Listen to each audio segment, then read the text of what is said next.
you so much, Grace. And so also, by the way, I super last minute decided I'm like, well, what are we even going to talk about? And I always try and just talk to you guys about what I'm thinking about, like what's prevalent in my life at the time. And so allowing and receiving is always something that's prevalent. I mean, I think it's something that we all, just as human beings, we struggle with because it's just the programming that happens very, very young.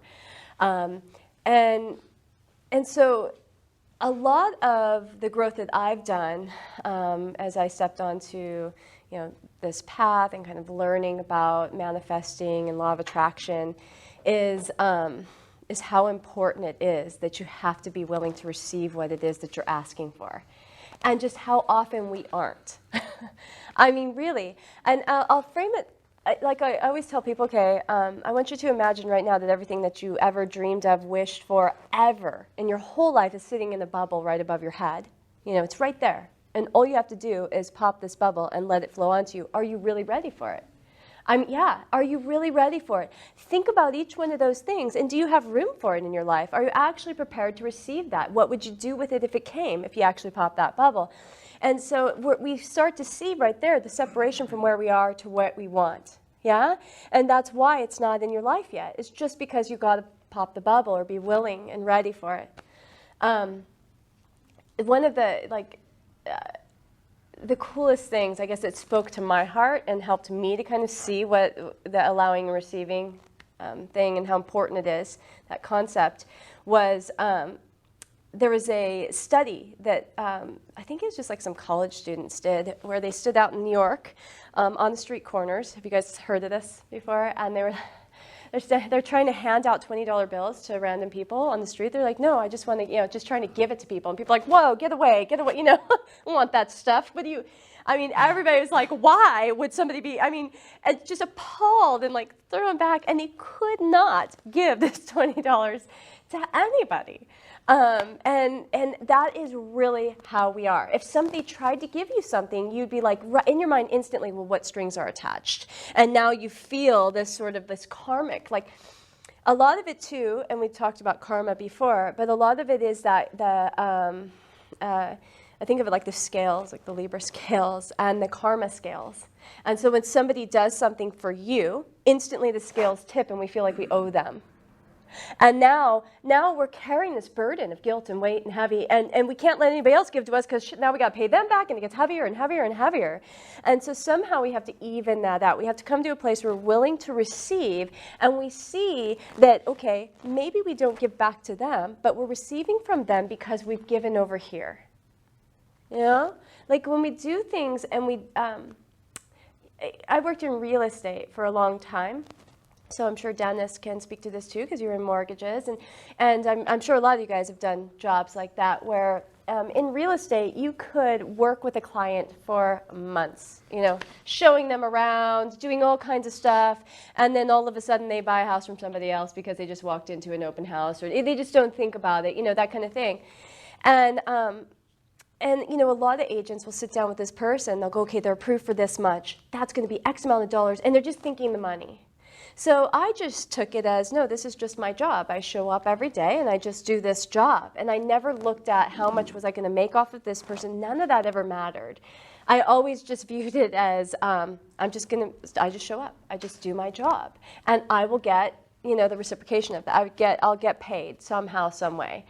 And it always worked out, where then all of a sudden the same thing would happen, where somebody would just walk up to me one day and say, hey, can you write me an offer for this house? And I'd be like, yeah, and I don't know who they screwed over, right? It's the same thing. So it just kind of comes around, and honestly, when we think about how much we love to give, how good it feels to give. How excited that we get when we want to give a gift to somebody, and how much it matters how good they are at receiving, right? When you give a gift to somebody and somebody's like, oh my God, and you can feel that heavy burden, like, oh, why are you giving this to me? Now I feel like I owe you, versus somebody that's just, oh my gosh, thank you so much, and how better that feels, right? Well, we have to sometimes be the receiver so that somebody else can be the giver, to create that circle, that energetic circle. So receiving is huge, and we all need to get better at it. I mean, I'm pretty sure I can speak for you guys, just because I just know, it's just something for humanity's sake. We all need to get better at receiving. It's the only reason that they say, I think. God, I was listening to this guy. It was brilliant. He said the other day, he said, out of 100 people, we're all born just the same. Like, we just infinite possibilities. We're born, and we have all equal rights to that abundance that's out there. And let's be honest, it's an abundant world that we live in, especially here in the United States. And each one of us has equal rights. We could do anything with our life, and any one of us could be successful. Right? And successful in a way of prosperous, financial prosperity. And yet, all of us kind of start out with those same aspirations and desires. I mean, I was a kid and I was like, oh my God, one day somebody's going to be making me, dinner, and they're going to be doing my dishes, and I'm not going to, and you have those ideas, you know what I mean? I'm going to have, like, Mom, you don't even know, I'm going to live in a castle, and I'm going to, and we had these ideas, yet only, they say, less than 5% get there. So 95 people drop off and 5 people make it. And so what is the difference between the 95 and the 5? And, first of all, the 5% is willing to receive. And they have the ability to direct their mind towards the achievement of that goal and not derail. That was their goal. I want this, I want this, I want this, and they just went after it. And, we can all kind of show, I think, in your life, like how you started at one point and you kind of had a general idea of what you were going to do, and you've built up to where you are right now. And, like we talked about before, the choices that you've made have led you to where you're standing. So it was actual choices that you consciously made. And those guys made different choices. They went for that financial prosperity. Somewhere along the line, that fell off our radar. It didn't become a goal anymore. Your goals shifted, maybe into a relationship or into something else, but you shifted off that path. That's all it takes, redirecting on the path. And again, and also, just be clear, I don't believe that success is measured by finances either, But I also don't, I think that a lot of times, I was thinking about this the other day and I thought, like, what, let's do it. Let's name 5 attributes that wealthy people have. Go ahead, somebody. Freedom. What? Freedom. Freedom. Okay. Security. Okay. High EQ. High EQ? Yeah, emotional intelligence. It seems like mindfulness and high emotional intelligence is always tied to success, Wow. especially financial success. Wow. Okay. Yeah. Anything? Grit. Okay. So that's back to that. So you just mean like determination, like they just go. This is true. They don't derail. Yeah. It's funny though, the freedom. Expectations. Freedom, yeah, they do. They have an expectation, a certain level of expectation of their life. Like they wouldn't let themselves be seen in a crappy car. They're those kind of people most of the time, right? They wouldn't let themselves be seen in a lesser than state. But freedom and security is interesting because just so you know, lots of people that are wealthy, and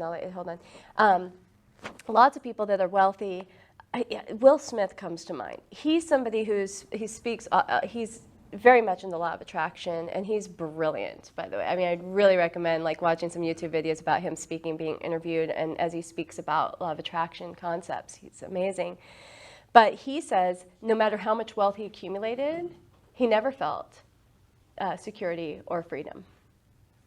That he would go to bed every night fearful that he just wasn't going to have enough.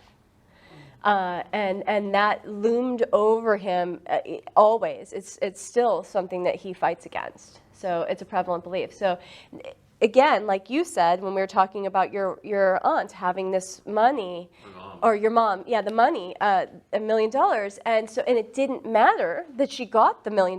Just like us, we could have this winning lottery ticket. You cashed, you won the lottery, and it doesn't matter because if you're still sitting with those beliefs. How many times have people won the lottery and they have nothing a year later? They're 100%. 100% of the time. I believe that that's true. That they, and sometimes even less than. Like now they're in worse circumstances after winning lottery because they didn't change their internal, right? And every one of us, by the way, just by being born, especially in this wealthy society we live in, every one of us was born with a winning lottery ticket. We're just refusing to cash it in. Like each one of you has that ability to turn, just again, switch your mind, get the grit, the determination, the will, go for it, and everything when it was, and again, be willing to receive. And just infinite possibilities. So what do you want to add? I was going to say, I work with millionaires and billionaires, so in my business, and I discovered that they don't use no.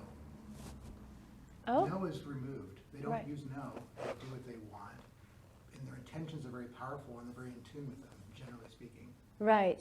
Yeah. So no gets removed as a vocabulary word. Yeah. Because Nobody. they do things, Yeah. or they don't do things, or Exactly. they do things. No is not relevant anymore. It isn't, exactly. And money isn't relevant.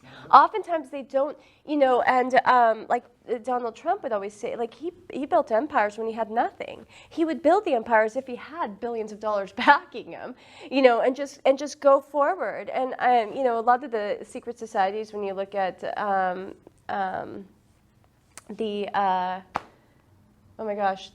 what am I thinking? Masons, thank you, the Freemasons. And you look at their belief structure, that's what they tell you to do. You build it without the thought of the money. So everything that you do is being built in the mind and then built. I mean, they would hold meetings with people as if that money's already there. They set everything up. They're signing contracts as if the money's already there. And they just work from that space, and then the money shows up. Leverage. What's that? It's a form of leverage, too. Yeah. Well, once you already have it, like it's already set in place, and now the money just has to flow in. But again, the universe also works in a way where it has to fill voids. There cannot be a void. There cannot be an empty space. So if you create an empty space, the universe is going to fill it. And so you have to create a need first before the money shows up.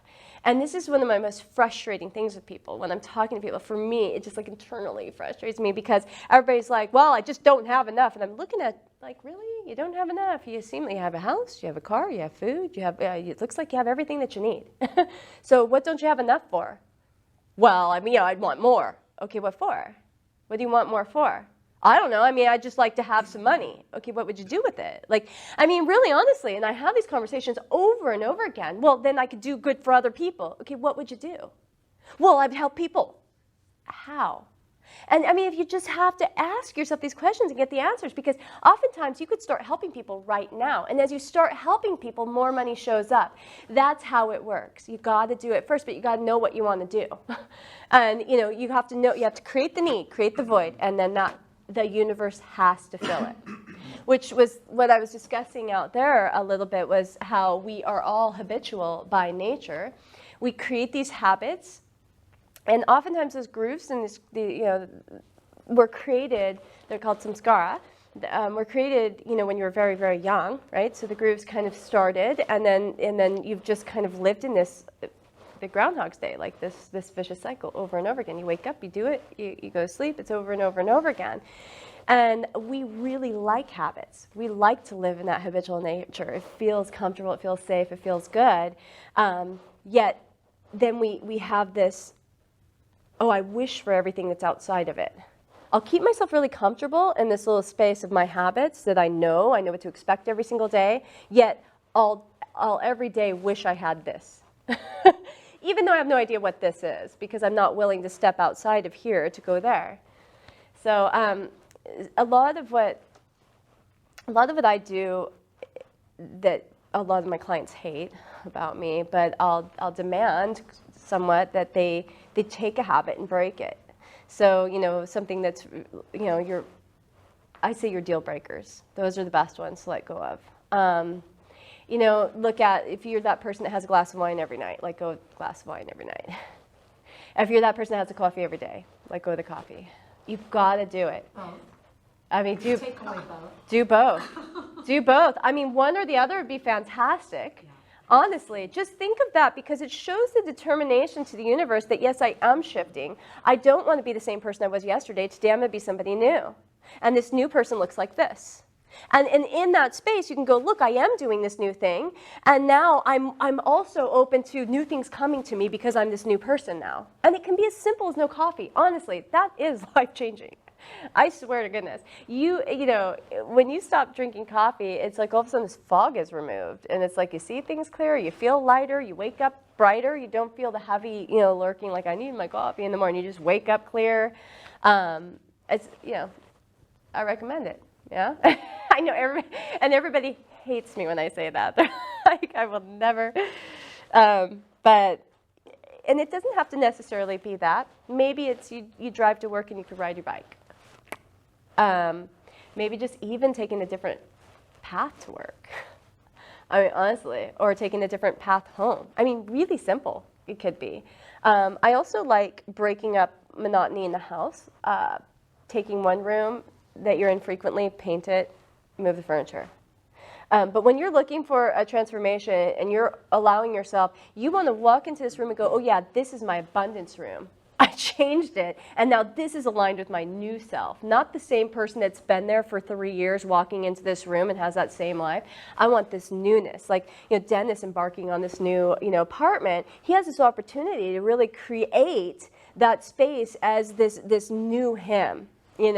And to not let himself fall back into the old, thought patterns and beliefs, and just bring that energy into this space, but to stay present to, which is, the umbrella that we're sitting under in these meetings, right, is the power of intention, which is really just being conscious, being present to your thoughts, knowing that your thoughts are creating your life, and so being present to what it is that you're giving your energy to and your thoughts to. There's a, if you've been coming to these, then I tell a lot of parables. I love parables. They speak to me. So there's a parable where, what was I just talking about? What did I want to tell you the parable of? Somebody? What did I just say? Changing habits to bring in abundance, or changing your routine. No, well, it'll come to me. Painting rooms. I love that you guys are paying attention. That's really awesome. Oh, I know. This isn't a parable. That's why I lost it. It's not a parable. It's more just like I did want to tell you one, and so I will by the end. But so I wrote that down, and I was like, why is that? No, it's just the thought thing is what I said. Thoughts create your reality. So the thoughts are that's what launched me in. But that the earth and our bodies are very similar, and so whatever we plant in the earth, whatever seed that you plant, the earth is going to grow. Right? Doesn't matter what. No matter what, you take a tulip seed, you pop that in the earth, and that's what's going to grow. And so our bodies are identical. So whatever we plant, whatever seeds that we plant into our bodies, once we nurture them, they will grow. And the seeds are thoughts. Those are your seeds. So every thought that you have, you're planting a seed in your body. If you keep having that thought, you're nurturing that seed. It's going to blossom. So no matter what, again, your life is not biased. It doesn't care if you plant a tulip or a tomato. It's going to grow what you planted, period. And so really picking your seeds carefully, the ones that you're going to, plant and nurture. That was what, because to me, whenever I think of that, I'm just like, oh gosh, what seed did I just plant? I don't want to nurture that one. I got to now replace it with another seed that's, pull that one out, and dig it out. I don't need it in there. The parable that I was thinking I wanted to share with you guys was actually the parable, and I might have shared it before, but just with the master and the disciple asking the master how to find Zen. I told this one before. And he's got the pitcher And the master says, well, go get me that glass and that pitcher of water. And then he takes the pitcher and just starts pouring it into the glass. And as he's, the glass is full, and he just keeps pouring, it's like overflowing. And so the disciple is, of course, having anxiety about watching this, like, Master, why, and finally he goes, Master, why do you keep pouring? The glass is overflowing. And he says, isn't this what you're asking me to do, to keep adding to something that's already full? So it's kind of like what we're talking about. You're completely full, yet you're saying you want more. You got to create space. So a lot what that parable is really speaking to is the mind, that we have so many beliefs. Our mind is just so bogged down with these beliefs, and we must clear the beliefs out. We have to be open, open the mind back up to these infinite possibilities so that we can allow ourselves to receive these new thought processes, ideas, concepts, which all of you guys I know are already there because you're here. Right? So you're already willing to be open on some level. Yeah. And do anybody have any thoughts about what I was talking about? Yeah. So over the last few years, like I went through a mass amount of life changes, and I didn't choose for any of it to happen. It just kind of happened to me. Like I went through a divorce. I lost my job. Custody battle, I lost my daughter, lost pretty much all the money that I had, pretty much everything that I used to chase for to find success or whatever, or to make, like, all those things that I'd go after, and I'd always want more. Like I'd always want the next raise, or I'd always want, this new car or whatever. What I learned is like that, for me anyways, that need to want something else is because we ignore the fact that suffering is just a part of life, no matter what. And so we're all trying to just, like, most people are just trying to avoid that suffering to get that happy feeling, right? And that process in itself is just going to end poorly every time, because, I mean, just like when you eat food, the first bite you take is the best bite. You take 5-10 bites later, and it's kind of starting to not really taste as powerful as it used to. That's kind of how life is too, I think. It's just, people don't see suffering in life as just a part of the experience, because they see it as bad and that we need to avoid it, but really it's unavoidable anyways. Well, suffering is a perception, so it's a way that you're viewing something, right. Because really it's like, and yes, it's so true, right? But yeah, it's contrast. So contrast is there to spur us forward, so is desire. So desire and contrast are like, they work well together. So we need desire. This is why, people just, that when you feel flat, you know what I mean? Like we've lost passion, and then we're just like getting life over with. Like you might as well just kill me, I'm just over it, right? But we want the desire, so we have to plant that seed of a want of some sort. And so oftentimes, if we're in a flat space, something horrible will happen, or something will happen that will spur the contrast because it shoots you into desire. Well, I don't want this, so I want this. It does, or you can just already be in desire and be moving forward. Oftentimes, we do create things in our life also as a distraction. So here's something that's happening here. I'm not ready to deal with that. So now I'm going to create a whole nother fire over here so that I cannot look at this anymore. And then I don't want to look at this anymore, so I create another one. That's why they say things happen in threes. And that was just, you just created a circle. You finally circled back to this one that died down a little bit after you took your mind off it for a while. And then you can deal with it. But we could have just had the one thing if we just would have looked at it and dealt with it, and not viewed it as suffering. So if we just view it as, this is on my path. Okay, this is happening. It's not in my way, but it's on my way. So this is just another step on my path. I'm still going in the same direction. I'm still headed to the same place. It's just a step. I saw some... I've heard it too. It seems like, personally, like suffering was what helped me learn. I didn't need to create that, but sometimes it took me a long time to actually see it was me, and I couldn't like blame it on somebody else. Yeah. Or circumstances, Oh yeah. So it was valuable. Like I said, on your path versus in your way. So here we are. We have our desire. Here's our destination. Here's where we are. You can't just sometimes we can. Sometimes we're really ready, and we can just leap there. right? Because we have all the tools and all the information we need, so when we get there, we'll be totally prepared. But oftentimes, we don't.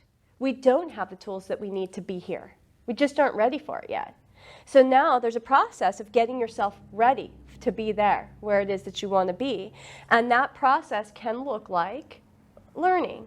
Learning takes us out of here. Because remember, we can't be here and also here. So we want to get out of here. Oh gosh, now you got to break up my shell. Shiva, she doesn't have. Shiva would say that destruction and creation happen simultaneously. So that is, we have to destroy something, right, so that we can create. Remember, we create the void so we can fill it. And that's, so again, we like to stay in our comfort zone, yet we like to talk about this. All right, well, when we're actually ready to go there, something has to happen. And it has to break up our foundation, but the place that feels good. And so that looks oftentimes to us like suffering. You know, it's just like when you're walking and you stub your toe. And you're like, you know, you're so mad and traumatized about this toe stubbing. But what did it do? You were in your mind going, blah, blah, blah. You weren't even paying attention, and it brought you present. You know, just like that, you know, when you're driving, you get the horn honk, and it's just like, well, you're here now, aren't you? You woke up. That's what it was. And honestly, so those are all opportunities to say, okay, and so if you can view it as, uh-oh, look at what's happening. My foundation's being broke up. I'm on my way. Yes. And what can and the quicker that you can learn what it is, like you said, gather the information and tools, the quicker you're going to get there. Like, and if you're a fast learner, man, you'll get there quick. But the hardest thing for us, you know, if it isn't something that you've already naturally done your whole life, you know, some of us have lived in, you know, for me personally, you know, I've lived in a very free spirit sort of way. I like to kind of throw, you know, destroy crap and then start over. I like that idea, you know. Not all of us are that way. And so most of us in society like our comfort zone. In fact, we shrink our world smaller and smaller every year just so we can know exactly, I want to know who my neighbors are. I want to know what they do every day. I want to know what time they come home. I want to know where they're going to park their car. I don't like them to park their car outside of my house. I like them to park their car over there. If they park it over here, I'm going to be like, why are they doing that? And then I like to know when I'm going to eat, and I like to have, and we like to build patterns. And then when something throws the pattern off at all, we feel traumatized, thrown all out of, you know, whack. And so it's just, you know, in yoga studios, and I actually battled this when I opened my yoga studio because I'm really anti-ego in yoga, and of course that's what yoga's come a lot of. And but this they do 30-day challenges, right? And so, you know, this 30-day challenge, like you're supposed to show up and do yoga for 30 days, and I'm just like, again, like anti this idea. But the way that I talked myself into it was not for the sake of the business, you know, because obviously it draws in business, but was a habit is formed. It takes 30 days to form a habit. That's why they do that. 30 days to form a habit. So anything that you do consistently for 30 days now becomes a habit. Now, remember those habits, the coffee, the whatever? Now, you know, you can create a new habit and just by doing something, which is why they say affirmations can help to change your thought processes. You know, that's why you're supposed to do it for 30 days. But it takes 90 days, FYI. You guys probably know this. But 90 days, your whole body regenerates itself on the cellular level. Yeah? Does everybody know that? No? I thought it was 7 years. Yeah, so no. And The bones take longer. yeah, what's that? The bones take longer. No, well, yeah, I found it today that the bones, the skeleton cells, 90 days.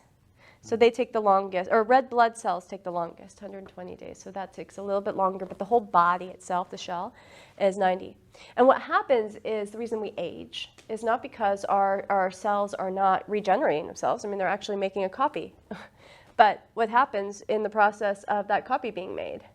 Well, we submit our bodies to toxins, to stresses, to traumas, and then all of a sudden now it's at a weakened state when it's reproducing itself. So then that's the shift. That's what happens. So that's how come our bodies look different as we, you know, at least this is my theory, right? But but also, so thinking about the 90-day thing, your DNA is also being rewritten in that 90 days. So really powerful shifts can happen in a 90-day cycle. powerful shifts. So if you do something for 30 days, a belief, whatever, or you shift a habit, you let go of a habit for 30 days and replace it with something else. Look at your habits, start to look at them, and go, okay, which ones can I let go of? Which ones can I change? If I want to become somebody new, and then, so we were talking about the wealthy people and their attributes, and then, and kind of like when we think of them, are we thinking of them as different than us? Or are you thinking of them as the same? Like, do you see, okay, so they have these attributes and I don't? Or can you see that you have the same attributes, that there is no difference? Or, are there ways, basically to become wealthy, to align with, if wealth is what you want to receive, which again, I don't think that that's success, but, it can be, if that's your idea of success. But wealth is over here on this frequency, and then you're over here on this frequency, and all you have to do is align the two, and then, you're there. So you have to go what frequency am I vibrating on, and what is wealth vibrating on, and how do I align with it? I want to be aligned with it. And oftentimes that is placing yourself in the habits of the wealthy, around the wealthy, being in those.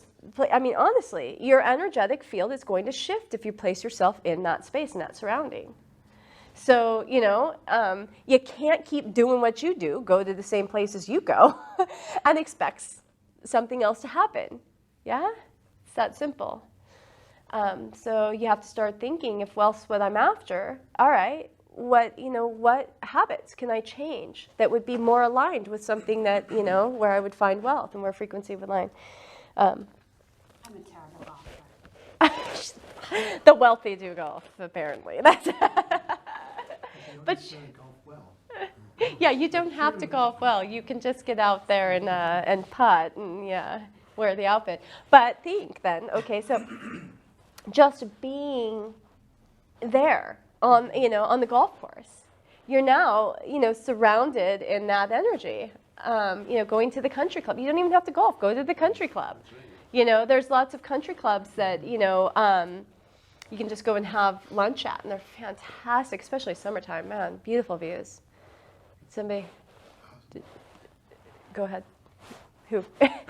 I was just gonna. I think this is a little bit off topic. But when you said you're a terrible golfer, it made me think to ask, like, what about that? Because there is natural ability. I mean, what if her goal in life was to be a professional women's golfer?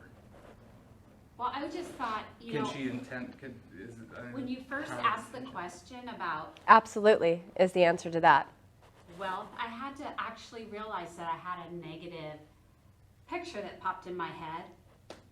And so, Yeah. You know what I mean? Yeah. If that thing, I do know. I don't care too much for money. Yeah. Mm-hmm. Well, that's why we don't have it then. Fantastic. Well done.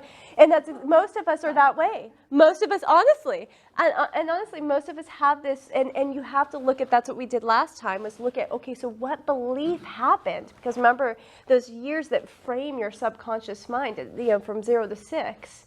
In that space, we accumulate a lot of beliefs. And in this generation, a lot of those beliefs where we grew up were like depression, and your parents came from a lot of anti-wealth, right?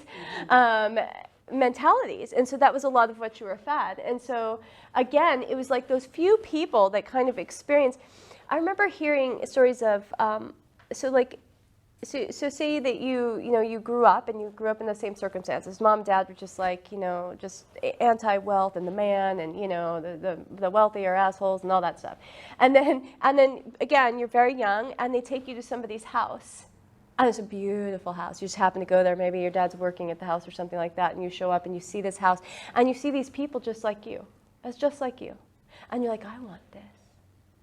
That is enough right there to sit in your subconscious, plant a seed, and that kid gets that.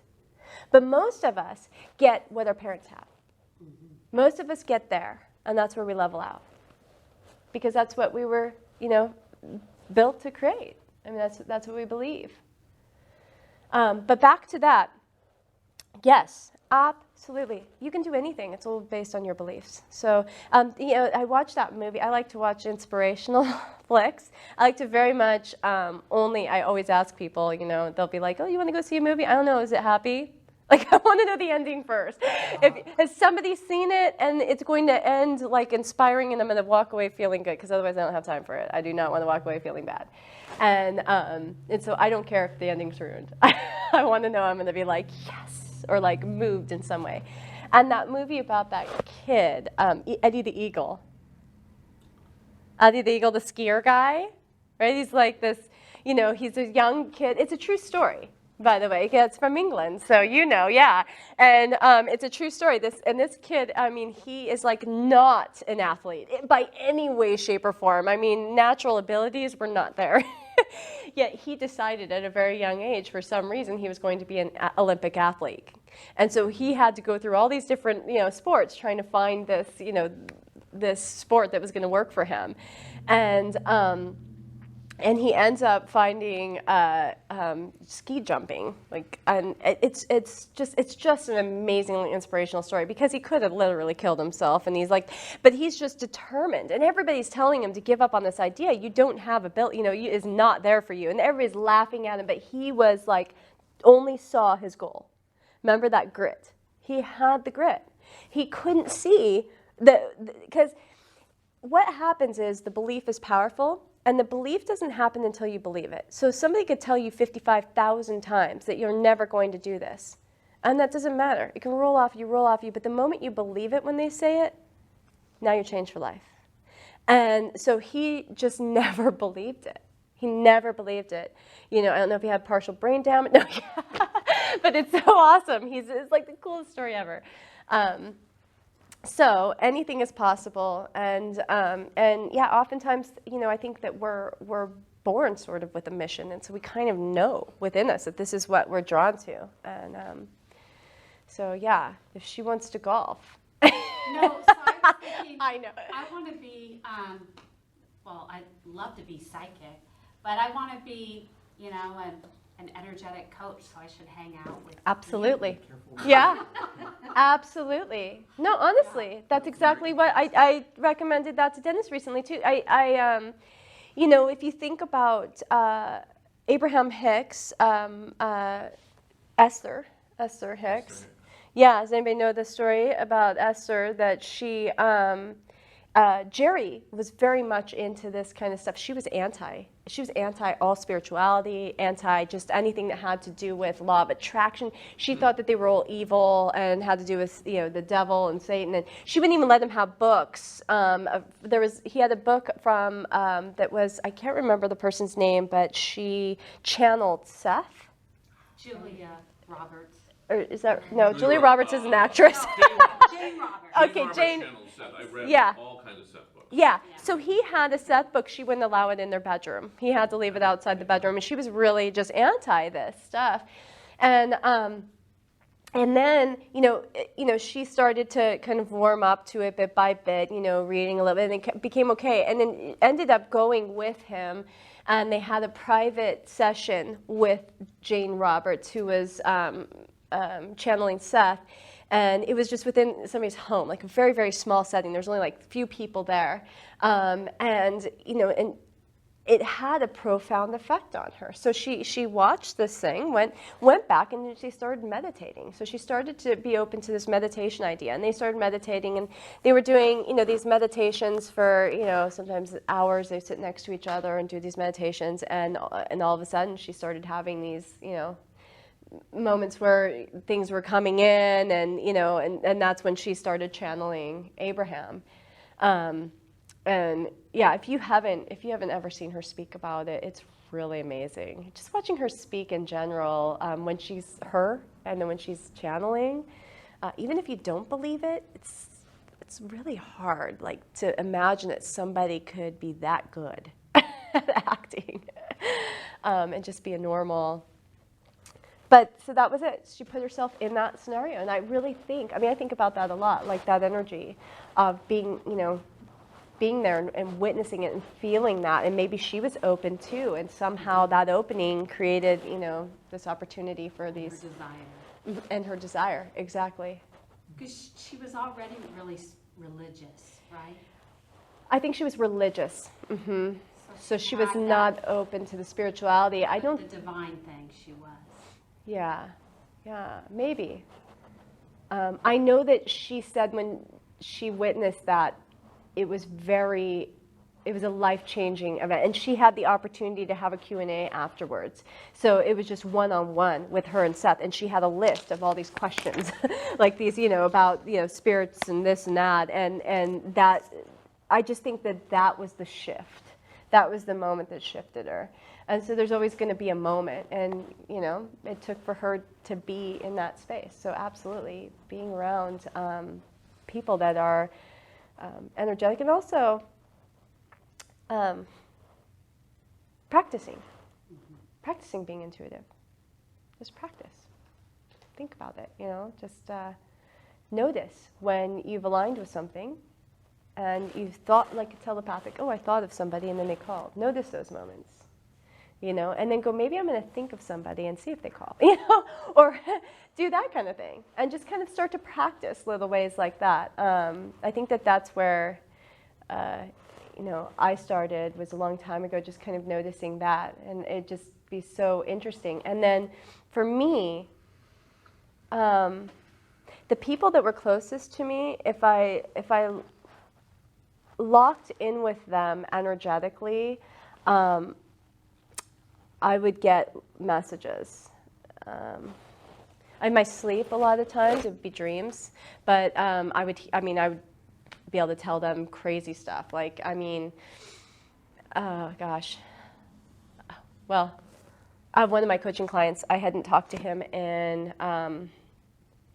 maybe a year. He would send me updates, just, oh, everything's great, blah, blah, blah, and it's probably been maybe 6 months, because oftentimes I'm really bad at responding. So, I love getting the updates, and I just won't necessarily, say anything back. And so, it's been maybe 6 months. And he just sent me a text the other day. He's like, I really need to talk to you. I need to talk to you right now. And I was like, well, I'm busy today, tomorrow. And so I had no idea what this was about, anything. It's so weird. And so I'll do my, my meditation, kind of link up with them and see what's going on and what's happening. And so, and I got that he was going to be, the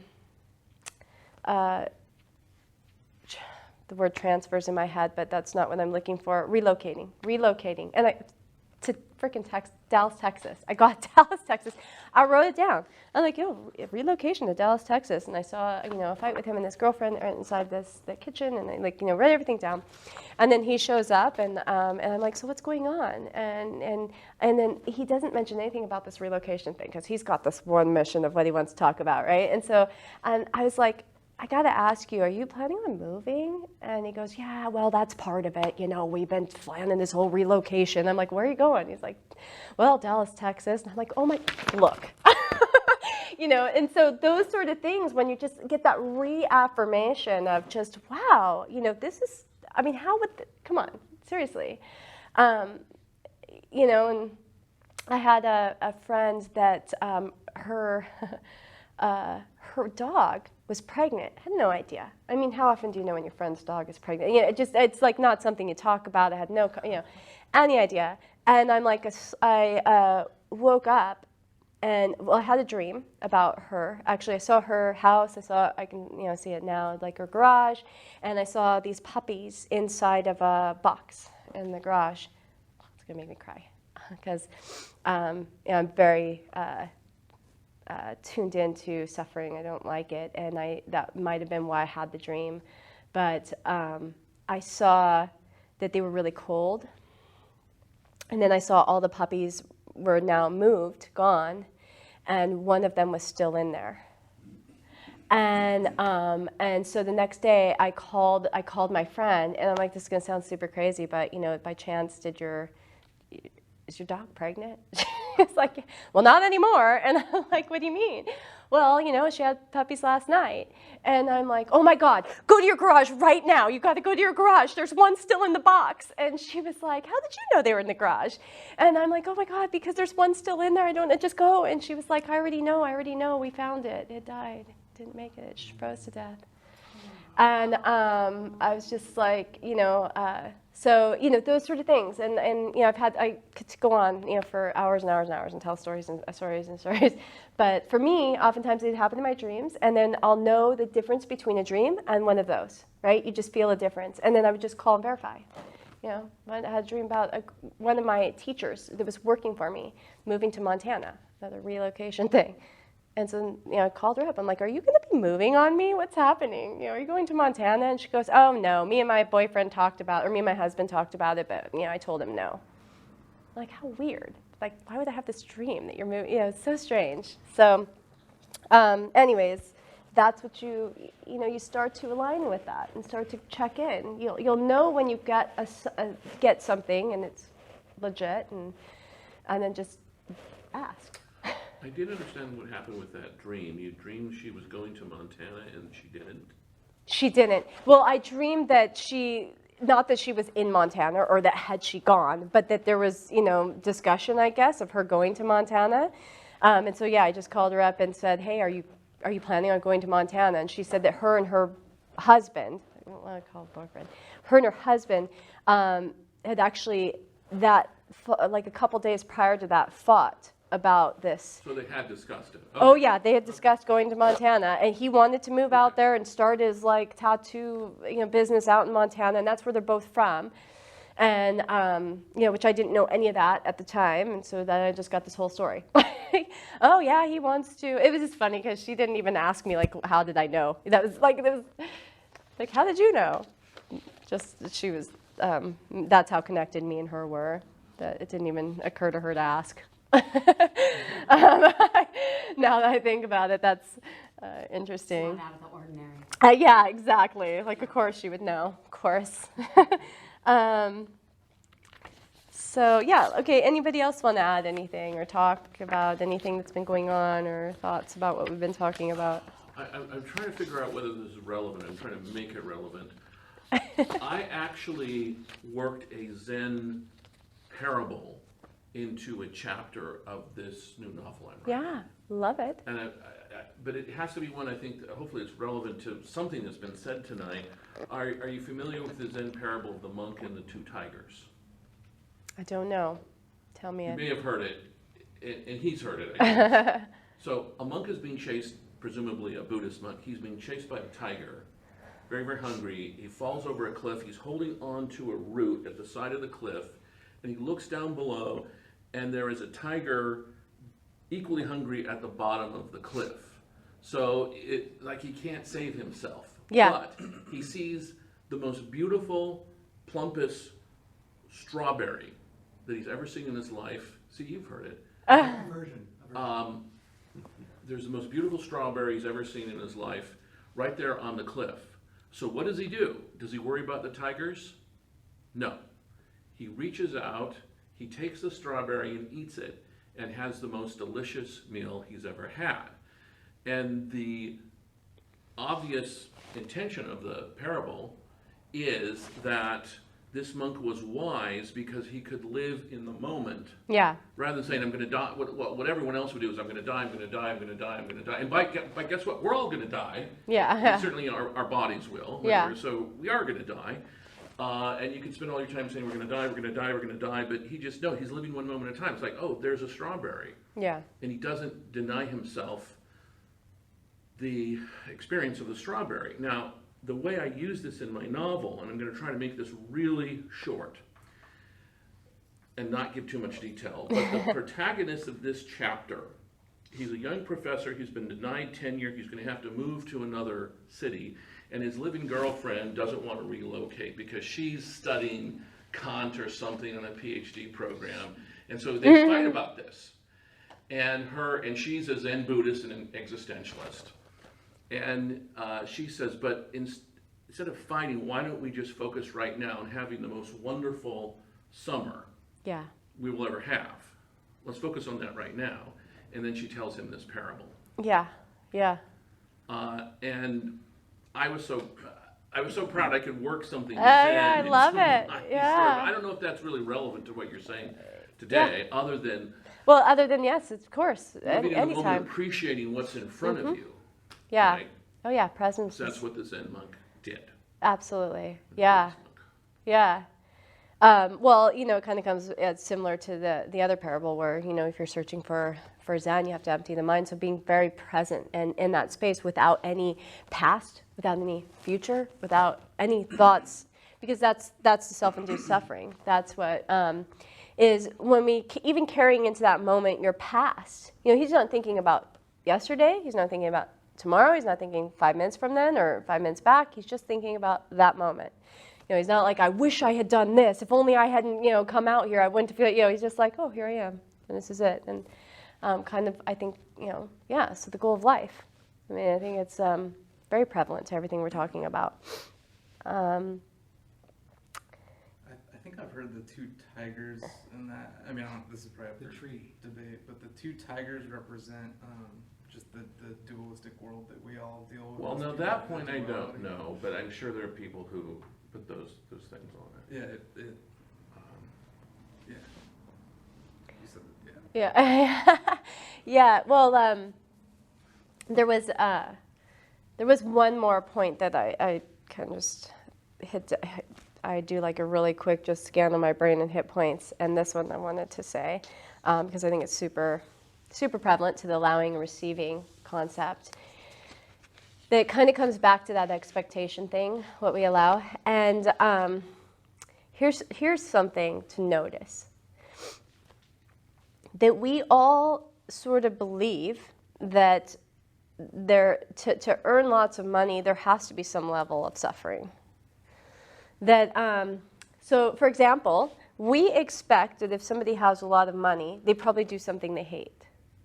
You know, and that's 99%. And if we encounter somebody who's doing something that they love and making lots of money, oftentimes we judge that. Like if you think of preachers and people, you know, and you see that they're, you know, making lots of money, and then we have a judgment of like, you know, why are they driving that car and blah, blah, blah. And, you know, why, you know, we kind of want, or like with an artist, you know, we want to hear the story of the suffering artist. Like we want to know that they suffered for that before we can allow them in our minds to just, otherwise we have this sort of angst, like what, they just got it and they didn't have to do anything. You know, oh, they just enjoyed themselves all the way up until, you know, like we want to have sort of, and again, that's just part of what society has done, has decided that if, the more you hate your job, the more money you should get.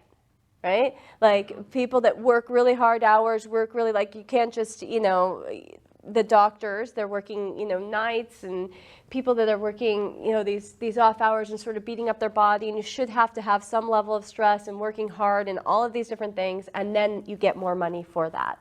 And the people that are working less and enjoying life, you know, and it's often case not the truth, but it is what, you know, we or believe. If they have it, then that they haven't earned it honestly. Yeah, that could be another one. Like Yeah. it's undeserved. Yeah, because undeserved. It's part of the Protestant, you know, myth that if you work really hard, then you can be successful. But Right. can't be a windfall or something. Right. Yeah. Yeah. And again, and that's how we view everything. Well, they got lucky. No, I mean, oftentimes it was just, they just saw the one thing.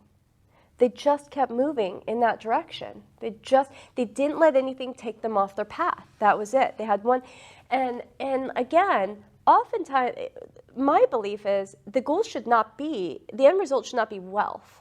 That's not the goal. The goal should be happiness and success and fulfillment. And so you have to look at the essence of what the goal is. So like I was talking about earlier, achievement, acknowledgement, being recognized, respected, those sort of things, and respected by whom and what, you know, that's success. And so when we move in that direction and we do it with determination and without, you know, derailing at any, you know, just staying focused, the wealth seems to come with it. You know, because when we're working on the desired path and we're working with divine will and we're working towards a purpose, you know, the wealth just comes, like I said, just to fulfill that, just to give it to you as you need it. You know, and oftentimes when we stay on a path, that grows. right? When we keep nurturing one thing, like if you keep nurturing one plant, a seed, it grows, it sprouts into this. Oh, we keep nurturing it, it grows and sprouts into this. It's going to keep growing. Well, if you had one goal and then you know, it just you kept going in that direction, you nurture it, well, it's going to keep growing and it's going to keep growing, and that's just, you know, the way it works. So doing things that we love, it's easier to keep wanting to grow it. You know, if we hate what we're doing, then we kind of turn away from growing it because I just don't want to have to do that anymore. You know, so it's really important that we really enjoy what we do, because then we want to nurture it, and then it grows and it blossoms and it keeps going, you know, or at least enjoy the fruits of your labor, you know, one or the other. So if wealth is what you're after, well, then at least enjoy that a whole lot, and you'll keep wanting to nurture what's giving you the wealth. And those are the people that typically end up with wealth, but they aren't happy. You know, so it's just, so, Actually, there is one thing I'd like to add to all that, because we talk about wealth a lot tonight. yeah. And I don't want to reveal too much about myself, too much information, but I want to say this about the wealth, because we keep mentioning it again and again and again. There was a time in my life where I had a lot more money than I have now, because I was very successful. And I still have some of that, but a lot of it went away. This conversation's a little strange for me, because I'm the same person. I'm not the slightest bit different. Actually, there is one difference. The difference between me 10, 15 years ago and today, you want to know what the difference is? I weighed less. Because what happened was, I had all this money, and I trusted a relative and lost a lot of that money. And as I saw the millions go away, and I couldn't stop it, my response was to eat a lot of cheeseburgers and drink pop. Because it's like, oh, I can't stop, you know, I'm trying to stop the money from going away. And the food was kind of a comfort. So that's the one way I'm different. So now I weigh more than I want, and I'm having trouble getting rid of the pounds here and there. But I was the same person. That's why I didn't understand the golf joke. It's like, wait a minute, why is she talking about golf? I didn't play golf. I played tennis. I didn't play golf. But I got to go to Hawaii several times a year. Stereotype. So really my goal, well, one of my goals now, and this is only a subsidiary goal, though, I kind of just want to get back to where I was. Yeah, and the tricky part with that, Get back to where I was. yeah, the tricky part with that is you've established some beliefs there along that path that it's going to be, okay, so having money turned out to be a very negative experience for you. No, it was great. It was wonderful. Well, you just told the story, and it felt like, we all feel like, you know, a little sad? Like, if I wanted to go to Hawaii, I would go to Hawaii that weekend. Yeah. And I want to get back to there. It's Yeah. the attachment. I'd go to Hawaii. Anytime I wanted to go to Hawaii, I'd go to Hawaii. yeah, yeah, Well, yeah, I want the freedom, yeah. Yeah. Brings you freedom. But I'm the same, I think I'm exactly the same person, except lose a little weight. You have a fear now attached to seeing all that money disappear. I don't yeah, know. and trust of people, and you know that. My trust in people is the one thing that's gone down. So I feel I've been to a pretty high level, and I feel I can get there. Because I'm thinking I'm that same person. I have the same qualities. I'm just as smart. In fact, in some ways I'm a lot smarter. So it's sounding like negative in my voice, but I actually feel positive because I can get back there. If I could be there once, I could get there again, and I still have some of the money. yeah, Then you've got the grit and the focus. yeah. And you'll keep going there. Well, I And have. I am that person. I don't Don't see you think what's it's changed. important to take ownership, though? If we create our own reality, then we have to own that we lost it. Well, yeah. So, I mean, I don't know. I think personally, yes, it's important for me. So yeah, if I felt like he was actually asking for my advice, I would definitely advise him, and it would be there. I would have a lot to say. But I don't feel like that's the case, so I'm holding back. I'm like, hold it in, because there is a lot there. Because and similar also with Sean, that I'm thinking, we created our reality. And when Sean was telling his story, I wanted to say, okay, if we could go back there, and I don't want to say it because he doesn't know me that well, and I don't want to be like, this devastating person, but if you go back there, there were thoughts.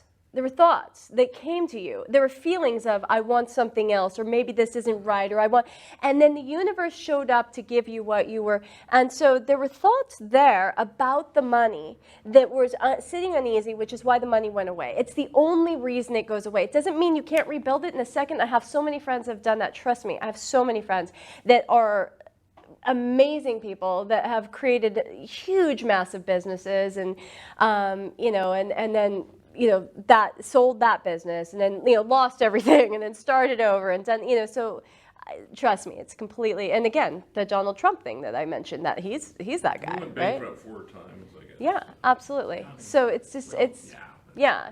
So that's not it, but definitely, yeah. I think it can be helpful on your journey to, if you're going to talk about power of intention, and what we're going to do is mastery of manifestation, the first step is taking ownership, that you create your reality. And you can't say, well, I created the money, but I didn't create the losing of the money. Nope, you created both. They are both in your hands. And yes, you can create again. And then yes, you can lose again. And so you can, yeah. I felt great.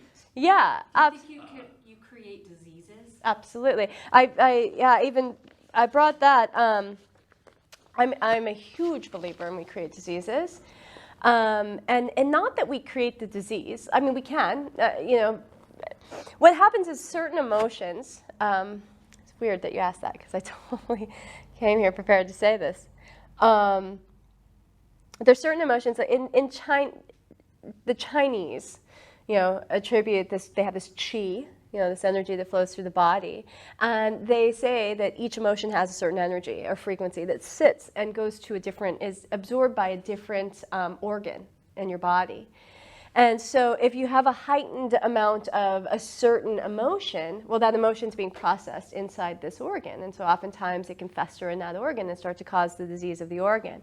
So if that organ is being burdened with these different emotions, then yes, eventually, that the organ can become overcome, and, there can be failure. It can be lungs, your heart. Most of the time, we can start to shift, our thinking, shift our emotions, and kind of heal that. If you've done so much damage, though, to the heart, overwhelmed it, then, sometimes it can, now we got to have an outside source. You got to go to Western medicine. You got to go get a new heart. You got to fix it. A lot of us nowadays, we do that. Anxiety, depression, these are huge. And they sit in the body in different ways. Fear, It can get started kidneys. in early childhood, too. Totally, absolutely. Shock. No, honestly, it can be a prevalent emotion that you've carried your whole life. At a very young age, you could, experience, fear, anxiety, and then those two start to fester into depression, and then these are sitting in these different organs, and then these organs take this beating over time, and then it becomes this overwhelming fear. So your heart now is always in your awareness, because the heart has been overwhelmed, and the kidneys, and then they affect different parts of the body, because now if the kidneys aren't functioning, and then the liver processes all the emotions. It's a way that we digest, and everything that's being filtered through the body is being filtered through the liver and the kidneys, and so that's where emotions are going through, and then they can be overwhelmed, and oftentimes then we abuse it also with toxins, alcohol, and which also go through the liver. So yeah, absolutely, and most of the time we can turn it around. Yeah, we can, as quickly as you can create a disease, you can fix a disease. I also believe, too, as the body is shifting when we're evolving, so if you're evolving in a certain area energetically in your body, you can also, it's like shedding a layer. Like I always think of a snake with a skin shedding a layer, so you'll get sick. So sometimes as we're evolving, like maybe the throat chakra or something like that, you'll have lots of throat stuff, or you'll get a cold, at the chest. We get a chest cold. Notice when you get sick, what was going on in your life. Just do that. That's all you got to do. And just notice what was going on in your life right beforehand. And, oftentimes we'll get sick when we're having, in the chest, when we're having matters of the heart, and in the throat as well, when we've been doing a lot of fighting, or the fighting isn't coming, we're not saying our truth, we're just, you're holding things in, all of a sudden the throat starts to become sore, and then, it festers. So, yeah, it's huge, but again, you can heal it, but sometimes we've been so non-present from the body, allowing the disease to set in, and then you have to take more extreme measures to now heal it. So yeah, I brought like the different, and you guys can look at this later. I actually printed it out for you. So what the different things are, like the heart, or let's do lungs. Emotion is sadness for the lungs. Emotion out of balance is excessive sadness, so grief or detachment, uncontrolled crying. The function, respiration, controls sweat and body hair, creates energy. Qi from air and distributes through the body, works with kidney to regulate the water metabolism, important part of the immune system and helps body protect it from viruses, bacteria, provides moisture to skin. Symptoms of organ imbalance, shortness of breath, fatigue, cough, catching colds easily, fever with chills, sore throat, runny nose, headache. So any of these things, asthma, chest compression, pale complexion, dry skin, you see people with these attributes, they're probably holding a lot of sadness, honestly. And then that's how it starts to reveal itself. So, yeah, so if you guys want to look at that later, I just thought it was interesting, and I was thinking about it as I think about weird stuff. And, just really just how important it is to love ourselves and to stay present. Because honestly, all suffering is self-induced. It's a lot of, if you're thinking about, the one thing that I could get people to see, and I don't know if it's something I can get you to see through describing it, so let me know if I do well or not, or if it's just something you have to just, like that aha moment that I just know in my heart. But, when we're really truly present to this exact moment and understanding everything else is an illusion, right? Even the past is an illusion. It isn't real. It's it's a creation of your mind right now. You can rewrite it. You can tell it differently. You can highlight different reels. You're choosing 5 different things, to be your outline. These are my pivotal points. This is what created where I am right now. You can go back and choose 5 others, create a whole new story.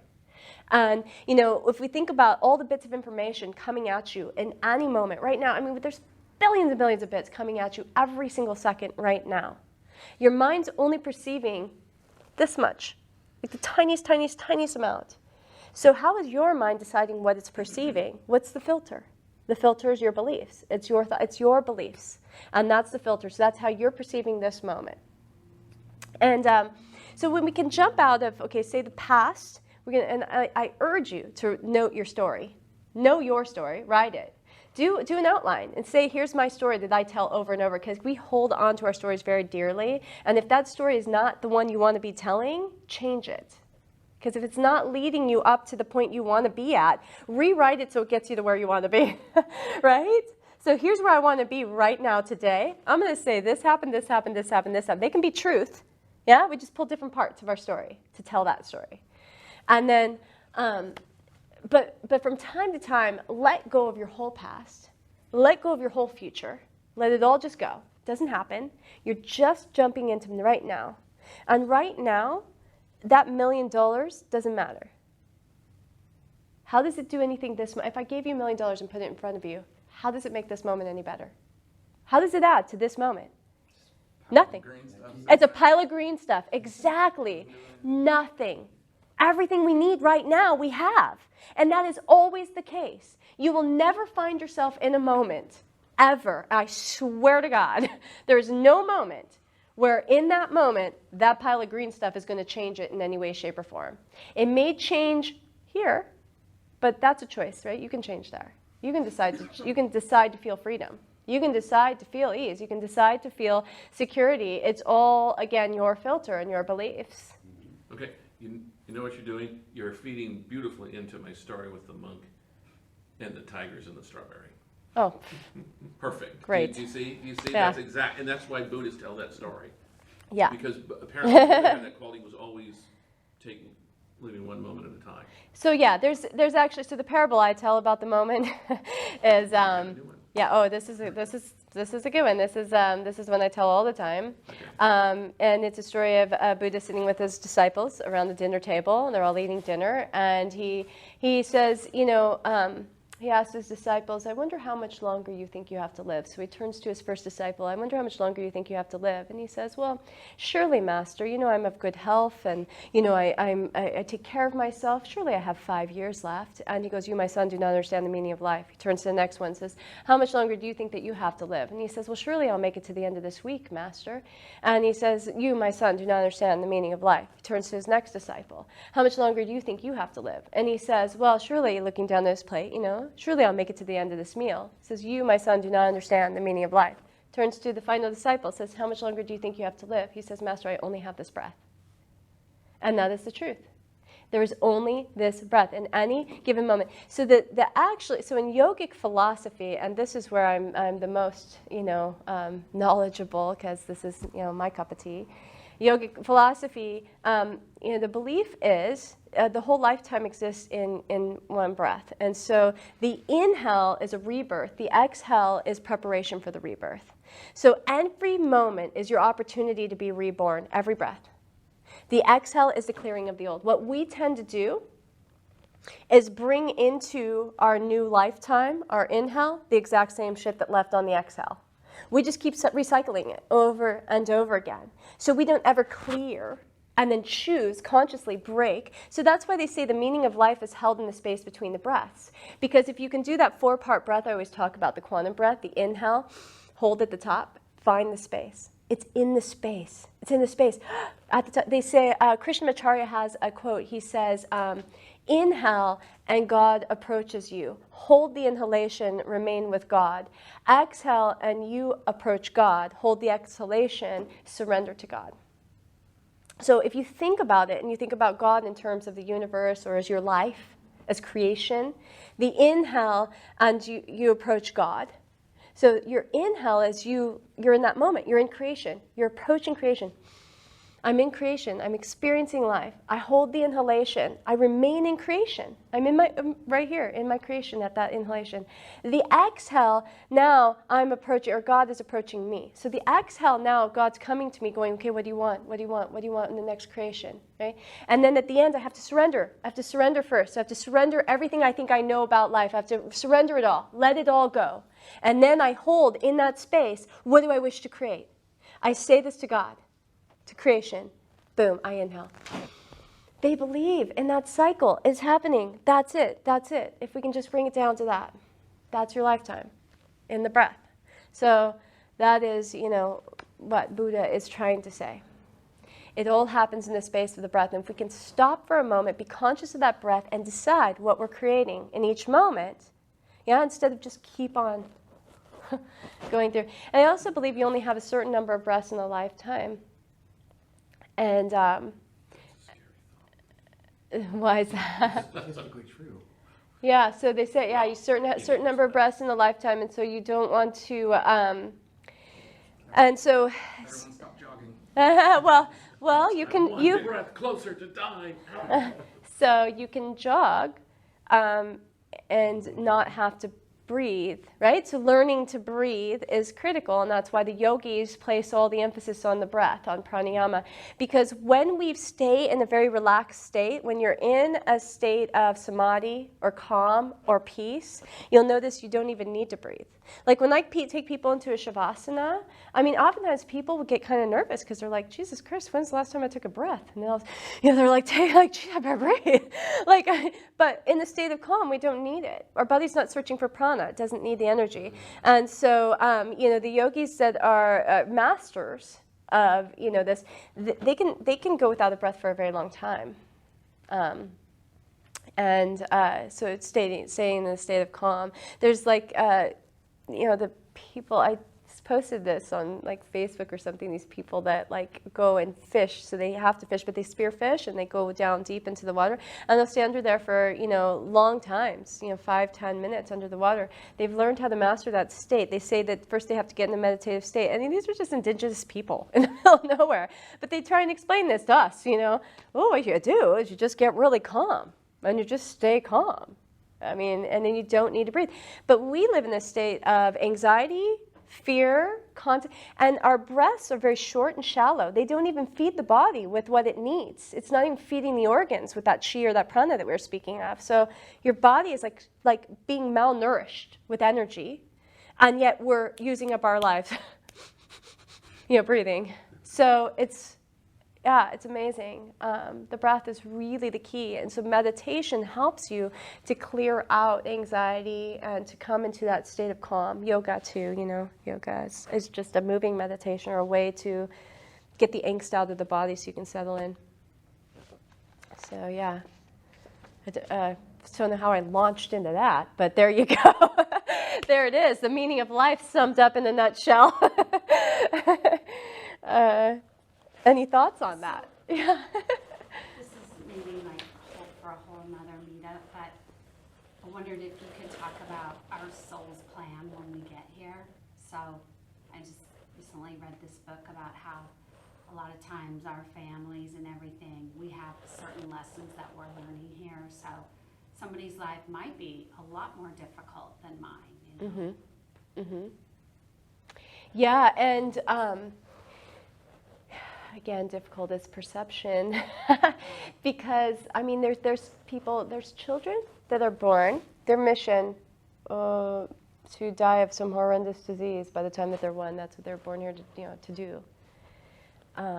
But they enjoyed every second of it, right? Like they're children, so they're here just with love. And think of what they did. They showed everybody else how to live in this adversity and feel joy, and be like. So they shifted a family energetically. I actually just did a workshop. It's interesting that you said that. You're very learned with me like this.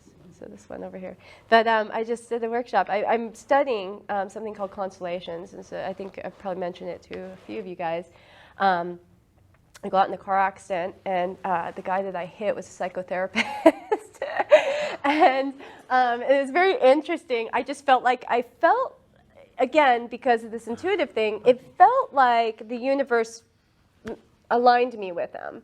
I couldn't really explain how it happened, so it just kind of felt like we were supposed to collide, and so that was why, and that's not always the case. Been an accident, this one, that's what I felt. And so I asked him, what do you do? And ended up having this conversation. He handed me his card, and I looked him up, and when I got home, and I see that he's studying shamanism, or not shamanism, but constellations, and constellations comes from the Zulu tribe.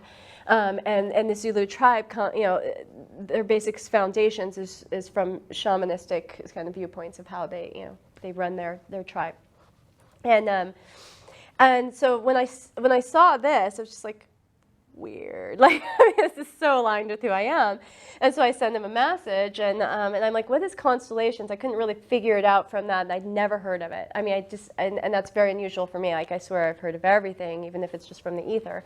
So I was like, I'm supposed to know about this. And so I ended up meeting with him. He gave me a couple books, and it's the most intriguing thing I've ever. So it's about this. It's essentially about that. It's saying that our families have basically like a family soul. I'm going to be very bad at explaining this because this is not my, I'm really new to trying to understand it myself. But saying that the family has a soul, and so everybody kind of serves a part. And what we've done, so back in the day, these tribes, right? Like people lived in a tribe where you had the whole tribe assisting you in the rearing of the children. The parents had a very specific role of just giving to the children. The children had this very specific role of just taking. And everybody was kind of there. They also very much respected their ancestors. And the ancestors, these teachings were brought down through generations, and again, very much respected, And so what we've done, and again, not in a bad way, like we're horrendous people or anything like this, but mostly because of immigration. That's huge. It cut us off from our ancestors, at some point. And so a lot of that teaching is kind of separated. And now we've become this very scattered, and as parents, now instead of having a whole tribe to help raise these kids, now it's one person doing the job of a tribe. And so what happens is the parent has nothing to give, and they demand of the child to give back because I can't do it all. And so now the child ends up giving, so there's just different roles. And so, so basically what constellations is this idea that there's this single soul that inhabits a family, even the family members you don't know.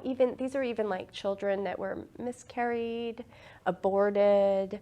And so there's this idea of really cherishing every single soul that was born into this family, mourning those that were, miscarried, cherished.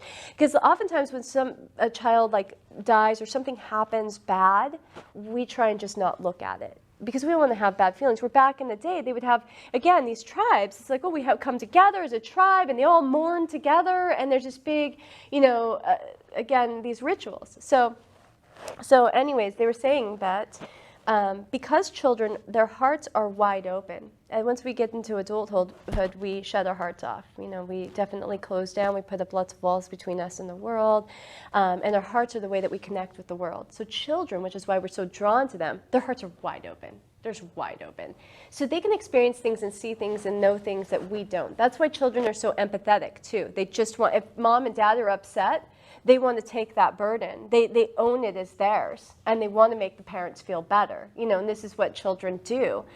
And so they say that sometimes in a family, maybe one person has been ostracized from the family for some reason. That family unit experiences that. It's like a soul missing part of it. They're still there. So there has to be a healing that happens in the spirit. It's really interesting stuff, because what they say is, so here's this person that's being ex-nayed out, and so now there's this hole in the family unit. It'll keep on replicating itself throughout these generations. This person that's been ex-nayed. So what happens? There'll be a child that now takes on the burden because they're so open heart-wise to this person that's been shoved aside. So the child now kind of holds that energy of that soul, that experience. They'll become that. They'll play the role of that, unbeknownst to them, but they're taking that on. And so then children at a very young age, for no reason, are experiencing depression, anxiety. And what happens is now it's like, if we go back to when we were kids, nobody had depression, anxiety. I mean, it was very unheard of. It wasn't that much, right, in the teenage years and whatnot. Now, I mean, these kids are getting it at like 5 years old. So as more and more of these generations pass, the burden becomes heavier and heavier on these family spirits and or souls. And so, more meds. The children are younger, and the burden is heavier. And so So in this constellation thing, what they do, it's really, really great. And I want to continue studying it and learn, because, I mean, just to me, it just makes sense. But they actually have these people play out these roles, and you kind of step into this field. They create this field, this energetic field. And so basically, you would say, I have this problem that's been plaguing me my whole life. I've always felt sad, or something like that, right? You just tell me what's happening. And then I would say, I want you to go and pick somebody to represent you, and pick somebody to represent your mom or whatnot. And then you place them in this field. And so this circle. And these people just stand there. And then you walk away and you sit down, and suddenly these people, because there really is this field, this energetic field really does exist, because I witnessed it. I swear to God, it's amazing. These people start to literally feel the energy of that person. They become that. They feel. I mean, there'll be somebody that's like, you'll go, how are you feeling? And they're like, well, my one arm, won't move, and my right leg feels, and then you'll find out from the person, oh, well, my mom had a stroke and half of her face, and they can actually feel it. And so they go through and they start to heal this family, like going, through this, it's really interesting. So yes, called Absolutely. Constellation? It's called constellations, and it has nothing to do with stars. Okay. So it's A really, lot about the field lately, though. yeah, the field. Well, the heart is the field that we need to connect with. So the heart is the critical aspect of the field. And again, most of us have lost contact with the heart because we spend so much time here. Getting out of here and into the heart needs to be a constant process. That's meditation help to get there. But I yeah. think most relationships are assignments, right? Well, were you here for the karmic relationships? No. I miss it. So yeah, I'm not all. You know the ones that are karma. You know the ones that are some sort of. You're there to repay a debt, maybe. You know, you have some karmic tie to that person somehow. Maybe you did something to them in the past life. I don't know. You know, or even in this life. Somehow there's a karmic tie, and you know because you feel like attached. You feel like you can't shake the person. You just can't. And so what we did was a Or cord. you can't get the person to like stop hating you. Right. Yeah. Yeah. Well, that's the attachment. So you know, because again, the only reason that affects you is because you let it. So you're the one with you're equally involved in the attachment. Right. And so we did this cord cutting where then you sort of mentally, physically, you cut the cord of attachment, but you do it with love. You say that, you know, I feel like we have served each other, you know, and you know, my payment is hopefully received, and I want to be free. And I do this with love. Like I do this in an offering of love. So when you're separating from the person, you're recognizing that your debts have been fulfilled, and you're separating with love. And it doesn't. You can do it with people that you don't want necessarily to go away, but you want the karmic attachment to go away. You don't want to feel that pulling and the tugging and the You don't want to feel that. And so doing the cord cutting is. So this is the kind of stuff that I'll have like on the website, like you know, video, like. You know, meditations that do cord cutting so that you can go in and say, hey, I have this karmic, you know, relationship that's just really pulling on me, and, you know, so you can click on that. And this is, you know, the vision that I have going forward, which is why, you know, this is. I hate to tell you this was getting on toward 9. Okay. Yeah, we started late. Yeah. I know, but it was hard for me to be here in the first place. Yeah. I was supposed to be babysitting my parents' dog, so I need to get Aww. back there. Okay, well, we're probably going to close this up anyways. So, yeah, you're welcome to just skedaddle. Thank you so much. Well, this is 8:30, so Yeah. it didn't seem like 2 hours. I know, yeah. Really didn't. But we got in here kind of late because. Where's your offering basket? Oh, yeah. Oh, out there. That's right. We left Where it is out it? there. Thank Where is you. it? Oh, I you gotta know. throw money at you then. You can hear. We'll just. Gotta throw money at We'll you. make this it right now. Thank you so much. That's really thoughtful. How old were you when you started kind of waking up and Well, becoming aware of the illusions? becoming aware. You know, I started studying this stuff when I was about, I would say, 17. So it's, you know, it's been a lot of years now. I won't tell you how old I am, but it's a lot of years. Yeah, But I woke up, I would honestly say about 15 years ago. I really remember like a very profound moment. So where I just felt the shift. Yeah. I was like, whoa, I get it now. And then from that point on, so yeah, I mean, because people can talk the talk, they can know all the information, they can blah, blah, blah, blah, blah, blah. So I'd been doing that for 10 years, you know, all this stuff. And then boom, when it hit me, it was a vastly different, so yeah. Was it like a Kundalini type awakening, or was it like, did it hit you out of the blue, or were you in the process? I was in the process, so I had done a lot of clear. So I have a book. I wrote a book because I tell about how this, because this is, I felt like I wanted to share, right? That this is how I did it, and yeah, I did. I went through, and I looked back and said, how did I do it? Like, how did this happen? And it was honestly like drugs, alcohol, purifying. So the first step is purification, and then and meditation. and yoga. And I did that for a lot of years. I mean, it took a lot of years to do the purification process, honestly, like to clear all that stuff out and all these bad habits and all those vices and all the things that were holding me back. But that's critical. I mean, it's critical. You cannot tell me that you're on some sort of journey of enlightenment and not do that. It's not possible. So, you know, and that's just my belief. I don't think that awakening can happen until you're pure. Yeah, I mean, you can have the knowledge. You can read and you can know all the stuff and you can get it, but you don't get it. Yeah, you have to embody it. You do. So that's it. I've seen people that I think honestly did go through an awakening experience, but they didn't change their habits in a way that they were mindful of the reality they just kind of came across, so they just fell right back into it. Yeah. And then maybe 6 months later they'd have another experience. Totally. But then they'd fall right back into it, and it's like. And that's super normal too. So you're going to have glimpses and then you'll fall, you know, so it does look a lot like this. And there'll be times where you're in a really good flow and then you'll kind of go out and flow. But one thing that I always say is like a stair-stepping thing. So when you do make it to this level, when you actually get there, you're not going to fall back. It's not possible. Yeah. So once you gain this level of knowledge, you can unknow it. It's not, you know, until you're reborn. You know, you can be reborn and scratch that thing clean again. I don't know, but I think your soul on some level knows it, and then it's just a remembering process. So yeah, so again, your soul is constantly in a state of evolving, and that's our goal. And oftentimes people get right there to the top and fall down, and that fall from the top Hurts. Traumatizing. Yeah, and so sometimes people don't get back up. No. You know. People can go insane from that. Yeah.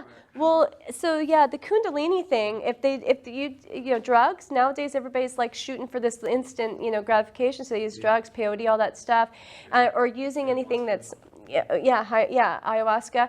And so all that does is it basically is like if you see these energy centers in your body, and you're trying to raise that Kundalini. Okay, you have blocks, let's say here, which most of us do because these would be your root chakra. Fear, anxiety, depression is what got you to the ayahuasca to begin with. So you probably got a big, huge block. First 3 chakras are probably locked up, okay? And now what we're going to do is we're going to explode, punch right through them. That's all they do, punch through them. You've just damaged your chakras and shot right out the crown chakra. And those guys walking around on the street talking to themselves, they're saying some profound stuff. Let's keep it real. Like those guys, they are seeing out the crown chakra, okay? But they have lost the ability to connect to the earth because they shot right through all of those, you know, they just pounded through the ones that connect you to the earth. So they're talking about up here, but they can't bring it here. So you think plant medicine is potentially going to do with too much acid? I think pot, I'm the biggest anti-pot person on the planet, simply because I've witnessed, okay, like pot is anything that's self-medicated. It's medication, right? So people use it to deal with life, to deal with the spread. And so sometimes we need that, and that's okay. Like sometimes people have had a lot of trauma, and I want you to ease out of that trauma. But honestly, nothing good is going to happen until you shake that pot. And a lot of kids nowadays. I meant to say plant medicine, like the ayahuasca. Oh, yeah. But marijuana and really damaging. Yes, very damaging. There's kids nowadays where your brain, in an adolescent brain, if it isn't developed, you know, my son, I have a son who's 24, just turned 24, and marijuana hit him in such a way that it shot him into a psychosis. Whenever early, and whenever he smokes marijuana, he shifts into the psychosis state. And trust me, he's not the only, there's millions of them. We just don't talk about it, and I don't get why. This is not something that's on the news. Like, why are we not educating people about this? And kids can understand that they can smoke marijuana and go out of their minds, you know? And that's the truth. I mean, I'm telling you. and they know it, like all of the people, the caseworkers that are working with these kids that are homeless and on the street and out of their minds, you know, they know it all, and you know, they could happily say, yeah, you know, these kids, I know that they're just smoking marijuana, but they're out of their heads. And we're saying that marijuana is something. Yeah, it's vastly different. Yeah. But now that it's becoming legal, I mean, the government isn't going to be exactly motivated To say, yeah, because they're making money off of it. Exactly. So, I mean, alcohol is just as bad, if not worse, Yeah. and it's been legal forever. Yep. I mean, more people die on that than any hard drug. Yeah. I mean, all the hard drugs put combined. The difference so we just took a leap though, because with alcohol, you can drink alcohol and yes, it may burn off a couple of your brain cells. It may shift you, energetically. It definitely lowers your vibration. It does all of that. But, you could get it out of your system fairly quick and get it out of your fat cells and get it out of your body and be back to somewhat of, your regular state, right? But And, you can do heroin too, though. For that matter. yeah, exactly. Heroin, cocaine, any of them. Not marijuana. Marijuana is the worst. It Yeah, sits in your fat cells. It sits in your lungs. And again, I just told you, breathing is the key to life. And every time you take a breath, you're shooting that back into your body, back into your system, and it sits in your hormones and it affects every aspect of you, and it's very hard to clear. It takes, even if you did like a solid yoga practice where, you were just really devoted to the practice, I would say 6 months on the minimum to clear marijuana from your system. Yeah, and so people are like, well, I just do it every now and then. Yeah, but it doesn't matter. Yeah, I think So- people test in hair, I think easily up to 6 months. What's that? Yeah, oh, absolutely. So, no, I'm saying like you got to be a true yogi, man, to be able to clear it in 6 months. They say 2 years. I'm a believer it takes 2 years for the average person, where they're going to have fits of anxiety that they don't know why. You're just driving, it'll be a year from now, and it's tied to that effing marijuana, and it just hits you now. It's the shift that happens in your brain. And marijuana, people take it for the anxiety, but it creates the anxiety. It is the anxiety. And so it's really, I hate to preach, but about that, because I know a lot of people have like really strong opinions about marijuana as this healing plant, and not to say it's not. I think that the cannabis oils and all that, and hemp, and is all fantastic. I think that using it as a drug is going to inhibit mankind from evolving. So basically, when it comes to marijuana, do you think that it's not going to help depression or anxiety, is what I'm hearing from you? Absolutely not. Yeah, definitely. I think it creates it. What they say, and this is not me. This is the science. The skull. Yeah. They say that what it does is it makes you less capable of dealing with life. So the more that you smoke marijuana, the less capable you are of dealing with life. So the little problems become bigger, and so then people start to get less and less things in their life because it's too overwhelming. That's what marijuana does, where the little things become more burdensome and more burdensome. They get blown out of proportion. And so now think of a small child. So you start doing it 16, 17, and now you got to jump into life, and you got to become, and everything feels like this huge heavy burden, and it's too much. And nowadays we demand a lot. And so people start to then minimize their life. Instead of expanding and growing and adding more, they take less and less because one more burden is too much to take. Where we're really like designed to take on lots of, we're designed to be, and it's especially in this world with the internet and all these different ways we can manage things. But marijuana inhibits that. So yeah, absolutely. I think it's like the worst thing for anxiety and depression, because anxiety and depression is caused by stresses. And if you're stressed, you're going to have more anxiety and depression. It's like this vicious circle. I think it's different for everybody. I can say from personal experience that marijuana has helped me with depression, both depression and anxiety, basically eliminated. But it hindered my spiritual growth. It hindered a lot of other things. Yeah. But I wasn't anxious or depressed nearly as much, but I didn't care about anything. Like, nearly as much. yeah. So that was kind of the problem for me. And like one of my best friends is blind. He has like a ton of eye pain. And Yeah, it helps. It helps him massively. Like it's changed his life. But again, he's not gonna be very successful as far as his professional life goes. Right. Because he just doesn't have the motivation. But it's a for it. pain tolerance. But it's a better so there's, lifestyle. yeah, absolutely. So, and again, I hope you all heard me say, I do believe that there are times when we are unable to deal. Oftentimes when you're young, you didn't choose your life. Okay, so we said we create your life, but not while you're Not while you're young. You got to launch yourself out of that space, whatever was created for you or whatever past karmas you walked into this world with, and now you've got to figure your way out of that. And sometimes while you're really young and you're carrying all the, like again, remember we are the frequency of the money in us, we want to be at the same frequency. Well, the same thing happens if you're a victim. You have a victim frequency, you're going to attract a perpetrator, frequency. And so if you're a child and you just inherited this frequency, you don't even have any choice. And now you got perpetrators coming at you. And now you have a lot of shit going on, and a lot of pain and a lot of stuff. And you're young and, it's all too much.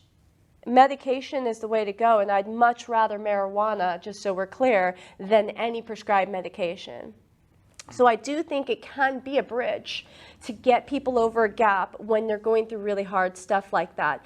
But again, when we're talking about spiritual evolution growth and also understanding the risk, just like any medication, it does alter your brain. Absolutely. So, yeah.